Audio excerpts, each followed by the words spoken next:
आज हम लोग बात करने वाले हैं डीएचसीपी के बारे में। ठीक है, आज हम लोग डीएचसीपी का प्रैक्टिकल देखेंगे। डीएचसीपी क्या होता है, कैसे वर्क करता है। थ्योरी मैंने ऑलरेडी बता चुका हूँ पिछली वाली वीडियो में। ठीक है, तो अभी मैं डीएचसीपी का सीधा प्रैक्टिकल बताऊंगा कि डीएचसीपी कैसे वर्क करता है। ठीक है, पिछली वीडियो में कमांड ठीक से पता नहीं चल पा रहे थे, ठीक से दिख नहीं रहे थे, इसलिए काफी लोगों को परेशानी हुई। तो अभी डीएचसीपी का प्रैक्टिकल सीधा स्टार्ट करते हैं। ठीक है, उसके लिए देखो, सबसे पहले हम लोग क्या करेंगे, एक राउटर लेंगे जिसपे हम लोग को डीएचसीपी पूल क्रिएट करना है। ठीक है, ये हमारा स्विच रहेगा जिसके थ्रू हमारे डिवाइसेस कनेक्ट होंगे। ये हमारा कुछ डिवाइसेस है। ठीक है, यहाँ पे एक शॉर्ट समरी मैं तुम्हें दे देता हूँ कि डीएचसीपी का यूज क्यों करते हैं। देखो, डीएचसीपी का यूज इसलिए होता था कि वो क्या करता है कि ऑटोमेटिक आईपी असाइन करता है। बहुत जहाँ पे एक लैन नेटवर्क में, एक लैन एरिया में अगर बहुत सारे डिवाइसेस उस नेटवर्क से कनेक्ट होना चाहते हैं तो सभी को मैनुअली आईपी असाइन करना पॉसिबल नहीं है। दैट्स व्हाई हम लोग क्या करते हैं, डीएचसीपी पूल क्रिएट करते हैं जिसके थ्रू क्या होता है कि कोई भी डिवाइस को, किसी भी डिवाइस को इंटरनेट एक्सेस करना था तो वो डायरेक्ट उस राउटर से कनेक्ट होता है जिस राउटर पे डीएचसीपी पूल क्रिएट होते हैं। डीएचसीपी सर्वर जिस राउटर पे बना होता है, वो राउटर क्या करता है कि ऑटोमेटिक उसे आईपी असाइन कर देता है। जिससे मैं तुम्हें भी बताऊंगा कि कैसे होता है, डीएचसीपी पूल कैसे क्रिएट करेंगे। ठीक है, मैं तुम्हें भी सब कुछ बताऊंगा। ठीक है, अभी फिलहाल मैंने इन दोनों कंप्यूटर्स को इस स्विच से मैंने कनेक्ट कर दिया है। ये जो हमारा केबल है RJ45 केबल है। ठीक है, इन दोनों को मैंने कनेक्ट कर दिया। देखो, सबसे पहले मैं ये पीसी पे गया हूँ। इस पीसी पे जाने के बाद डेस्कटॉप मोड पे जाऊंगा, उसके बाद आईपी कॉन्फ़िगरेशन पे जाऊंगा। देखो, आईपी कॉन्फ़िगरेशन यहाँ पे तुम्हें दिख रहा होगा दो चीज। आईपी कॉन्फ़िगरेशन दो टाइप का दिख रहा होगा, एक डीएचसीपी दिख रहा होगा, एक स्टैटिक दिख रहा होगा। स्टैटिक का मतलब होता है मैनुअली, जो कि तुम्हें खुद से यहाँ पे असाइन करने पड़ते हैं। ठीक है, ये होता है आई स्टैटिक, जिसमें तुम्हें खुद से अप्लाई करने पड़ते हैं, खुद से मैनुअली असाइन करने पड़ते हैं आईपी, जिसमें तुम्हें आईपी असाइन करने होंगे, सबनेट मास्क असाइन करने होंगे। ठीक है, ये खुद से करने पड़ते हैं। और ये जो हमारा डीएचसीपी दिख रहा है, ये जो हमारा डीएचसीपी दिख रहा है, ये डीएचसीपी पे क्लिक करने पे क्या होता है कि जब हमारा डीएचसीपी पूल बना होता है, जब हम किसी राउटर पे अपना डीएचसीपी सर्वर बनाए हुए रहते हैं, उसके बाद कोई भी डिवाइस उस डीएचसीपी से कनेक्ट होता है, जब उस राउटर से कनेक्ट होता है, तो वो डीएचसीपी क्या करता है कि ऑटोमेटिक उसे आईपी असाइन कर देता है। अभी हम लोग वही सेम काम करेंगे। ठीक है, डीएचसीपी बनाएंगे। डीएचसीपी बनाने के लिए सबसे पहले हम लोग राउटर पे क्लिक करेंगे। राउटर पे क्लिक करने के बाद ये जो दिख रहा होगा, ये सिस्को का राउटर, राउटर का पीछे का हिस्सा है। तो इसे हम लोग क्या करेंगे, सबसे पहले स्विच को ऑफ करेंगे और इस वाले फ्रेम को यहाँ एडजस्ट करने के बाद स्विच को ऑन कर देंगे। ठीक, ये उसका CLI कमांड पे जाएंगे। ठीक है, CLI में जाने के बाद सबसे पहले हम लोग क्या करेंगे, देखो, ये शायद ये जो हैशटैग तुम्हें चलती हुई दिख रही है, माइट भी ये तुम लोग के पीसी में भी दिख रहा होगा। ठीक है, तो इसे इग्नोर करना, एक दो सेकंड वेट करोगे, अपने आप गायब हो जाएगा।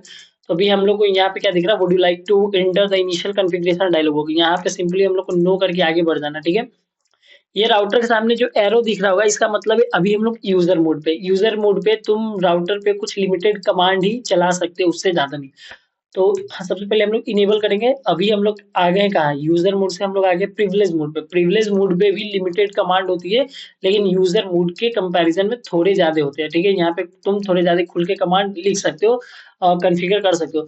और फुल्ली कॉन्फ़िगर करने के लिए, राउटर को पूरी तरीके से कॉन्फ़िगर करने के लिए, एक्सेस करने के लिए हमें जाना पड़ता है ग्लोबल कॉन्फ़िगरेशन मोड पे, जिसके लिए हम लोग क्या करेंगे, कॉन्फ टी का मतलब होता है कॉन्फ़िगरेशन टर्मिनल। ठीक है, ये प्रेस करने के बाद हम लोग आ गए कॉन्फ़िगरेशन टर्मिनल। ठीक है, अभी हम लोग आ गए ग्लोबल कॉन्फ़िगरेशन पे।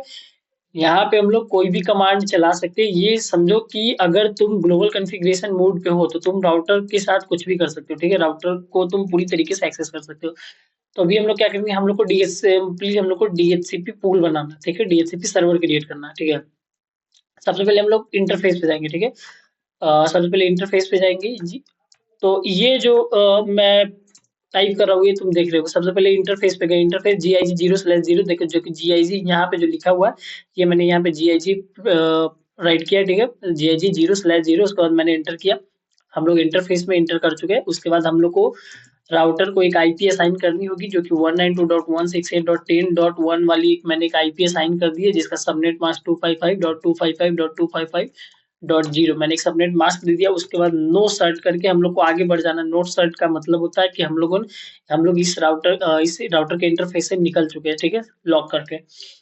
अभी हम लोग को सिंपली डीएचसीपी पूल क्रिएट करना है। डीएचसीपी पूल क्रिएट करने के लिए पहले हम लोग कंट्रोल Z करके बाहर आ जाते हैं। ठीक है, यहाँ पे आगे उसके बाद हम लोग जाएंगे वापस से कॉन्फ़िगरेशन टर्मिनल पे। कॉन्फ़िगरेशन टर्मिनल पे आने के बाद वो जो डीएचसीपी क्रिएट करना, उसका कमांड होता है IP DHCP पूल और जो पूल का नाम होगा, मान लो कि हम नाम देते हैं माई लैंड, ठीक है। ये करने के बाद हम लोग कर देते हैं इंटर, हमारा डीएचसीपी जो है वो बन चुका है।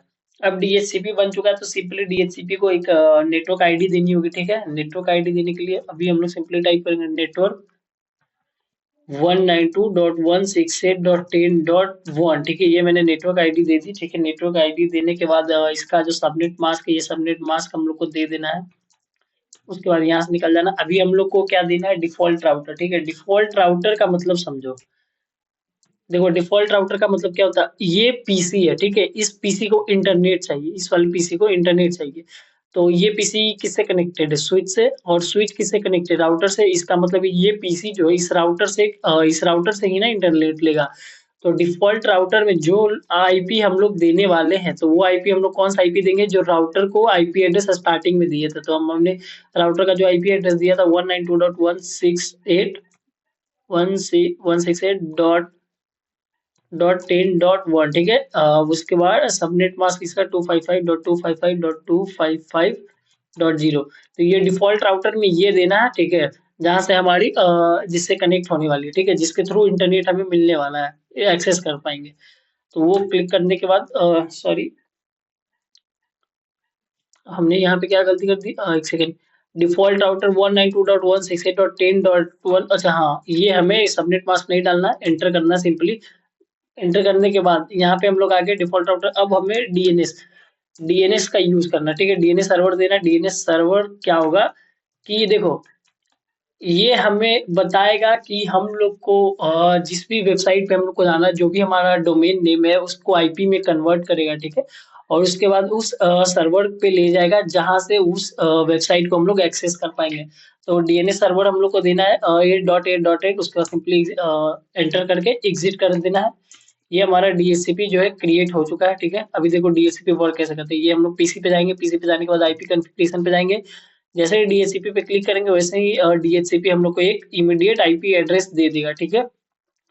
इमीडिएट आईपी एड्रेस का मतलब देखो, मैं ये मेरा एक बोलने का तरीका है। इमीडिएट का मतलब ये शॉर्ट टाइम के लिए नहीं मिलता है। ये कहने का मतलब है तुम इसे लाइफ टाइम यूज नहीं कर सकते हो, लेकिन हाई अच्छे खासे टाइम तक तुम यूज कर सकते हो। जैसे ही राउटर का कॉन्फ़िगरेशन चेंज होगा वैसे ही तुम्हारा डीएचसीपी का आईपी भी चेंज हो जाएगा, ठीक है।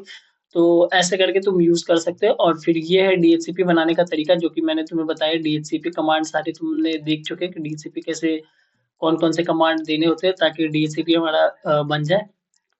ये हमने डीएचसीपी पे क्लिक किया, ये देखो ऑटोमेटिक डीएचसीपी क्या करेगा, एक आईपी असाइन कर दिया, सबनेट मास्क असाइन कर दिया, डिफॉल्ट गेटवे असाइन कर दिया, डीएनएस सर्वर असाइन कर दिया, ठीक है।